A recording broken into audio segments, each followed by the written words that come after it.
Hey, what's up, Royal Babies? Boss King, baby, back here with another video. Y'all see today, I'll see by Izzy. Okay, with Izzy, isn't really, it's not really about him, you know what I mean? But hey, we got instant moments of karma in the UFC or in MMA. Fuck, I should stop saying the UFC in MMA. So basically, it's like someone does something stupid and it comes back to them. It's like, hey, you shouldn't have done that. And Mother Nature's about to tell you, Mother Karma is about to tell you that. But anyway, just get into the video. Instant moments of karma in MMA. Make sure, before we get into the video, make sure you hit that subscribe button. Join the Royal Babies. Because I am Royal, you are Royal. On this channel, I react to football and MMA. And yeah, I was actually talking about this with my friends about football, dude.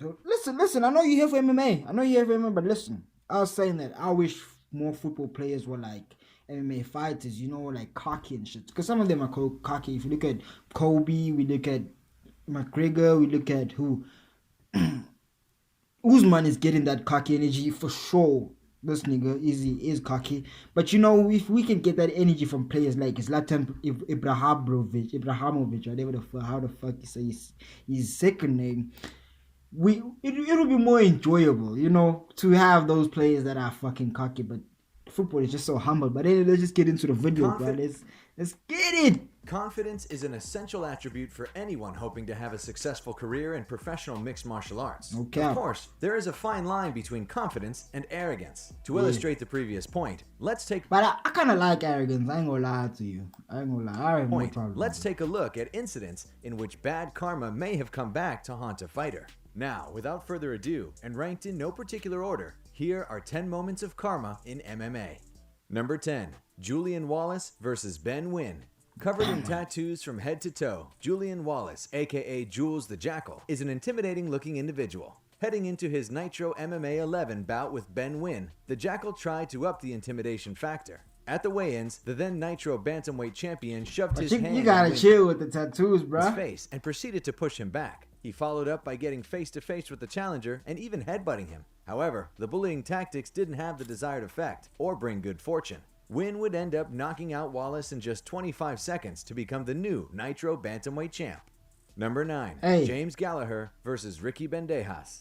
Like fellow Irishman Conor McGregor, Bellator Bantamweight James Gallagher loves to trash talk. Just prior to the start of his Bellator 204 showdown with Ricky Bandejas, the former SBG product taunted his adversary. Gallagher shouted at Bandejas throughout the fighter intros, then walked to the center of the cage to mouth, "You're all while pounding his chest. Fortunately, the cocky display I love the Irish. I love the Irish. Not appear to phase his opponent in the least. Gallagher came out aggressive, but midway through the first round, Bandejas landed a brutal head kick, which ultimately led to a KO victory.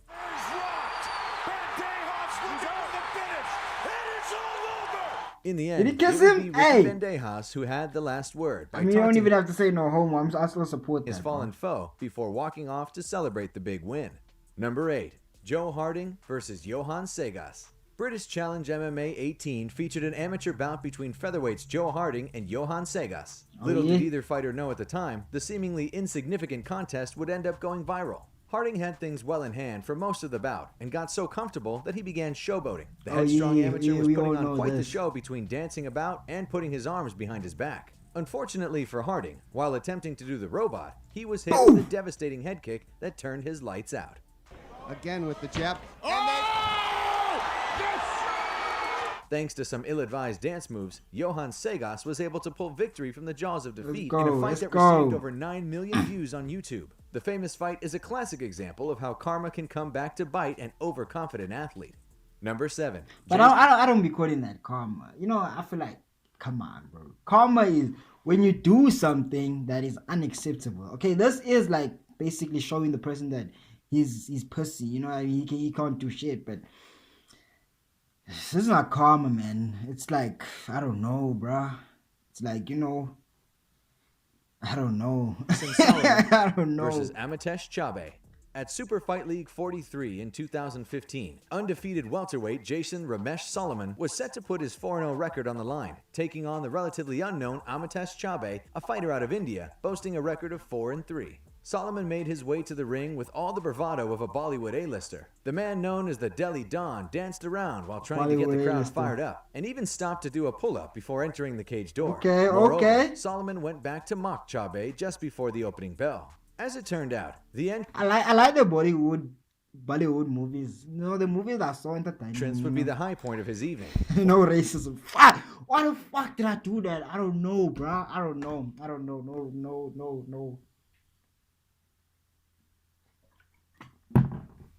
No homo, but for racism. Once the fight got underway, Chabe landed a right hand that put an abrupt end to his overconfident opponent's undefeated streak. Bro, that right hand flipping landed and went into his face. Abrupt end to his Bro! Hold on. Okay, which right hand are they talking about? Because I feel like he got underway. Chabe landed. Okay. The right, but this one right here put an abrupt end. Poof! Okay. Into his overconfident opponent's undefeated streak. For all the bravado on Solomon's part, the contest itself lasted just 9 seconds. Number 6, Dominic Reyes versus Jordan Powell. Dominic the Devastator Reyes is a UFC light heavyweight best known for taking John Jones to the limit at UFC 247. Bro, he'd like mess with most fighters, the California native had earned his stripes before joining the UFC roster. One of his most impressive victories, while earning said stripes, came at LFA 13 in a contest with Jordan Powell. Your beard, bro.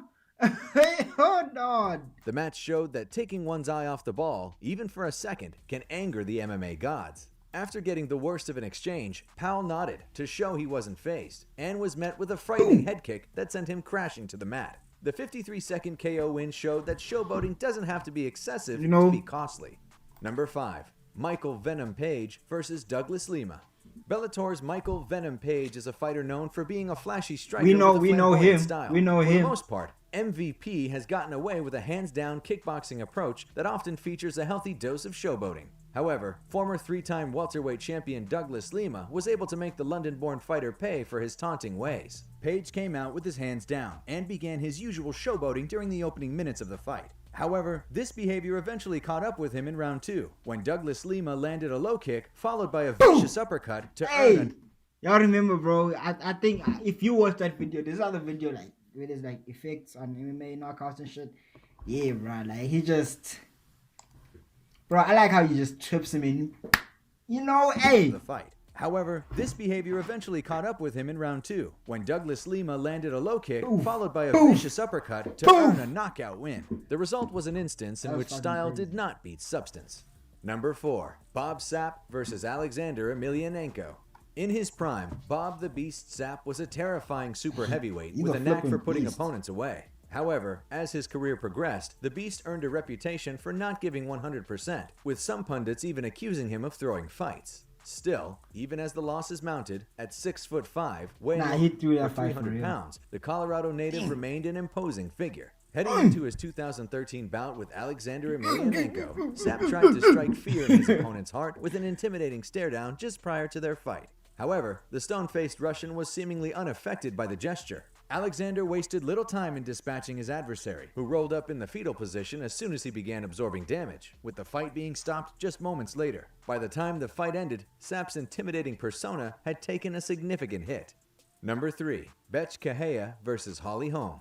Brazil's Betch Correia is a recently retired bantamweight who once challenged Ronda Rousey for UFC gold back in 2015. Following the loss to Rousey at UFC 190, her career began to take a bit of a downturn. One of the low moments of Correia's run took place at UFC Fight Night 111 at an event she headlined against the preacher's daughter, Holly Holm. Their main event bout got off to a bit of a slow start, with both fighters taking a passive approach. In the third round, an impatient Correia made the mistake of taunting Holm, coaxing her to come forward. Holm decided to accommodate her opponent's request, advancing forward with a fight-ending kick that nearly removed the former title challenger's wish is head from my her shoulders. command. The old saying, be careful what you wish for, you might just get it, very and I just say the wish is my command. much applied in this instance. It Number very 2, much applied. Anderson Silva versus Chris Weidman.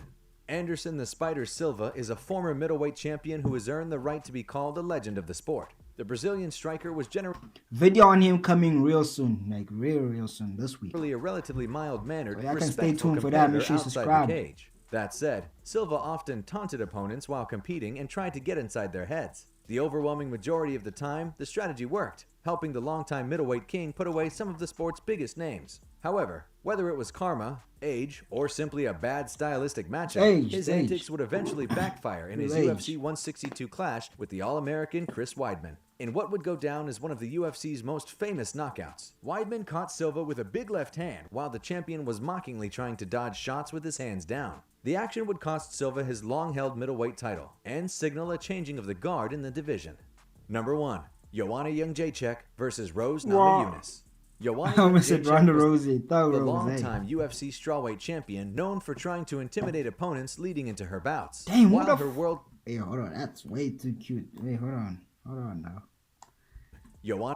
Okay, I mean, like, hey, we here for versus UFC, Rose but Namajunas. come on. Joanna Jędrzejczyk was the long-time UFC strawweight champion known for trying to intimidate opponents leading into her bouts. While her world-class stand-up game is likely enough to scare most adversaries, the Polish star often took things to the next level. Jędrzejczyk seldom misses an opportunity to get in an opponent's face to insult or threaten them. And things were no different when she faced Rose Namajunas for the first time at UFC 217. At the time, Jędrzejczyk was an unbeaten champion who had defended her UFC strawweight crown 5 times. Conversely, Namajunas was a 6-3 fighter who was 1-1 over the course of her previous 2 fights. Despite being a heavy favorite, Jędrzejczyk still deployed her usual mental warfare tactics, getting into her soon-to-be rival's face at every turn. In response, Namajunas prayed while the champion hurled disparaging remarks in her direction. Is she Perhaps praying? it was karmic justice. I mean, okay, but... Or divine intervention. Dang, whatever the case, Namajunas not only pulled off a I mean, major you upset, should. but also... But like, I don't know, man. Like, like in that situation, in a face-off, fucking, like, you praying, but like, hey, yo, that's gonna make me confident. If my opponent starts praying while I look at him, like,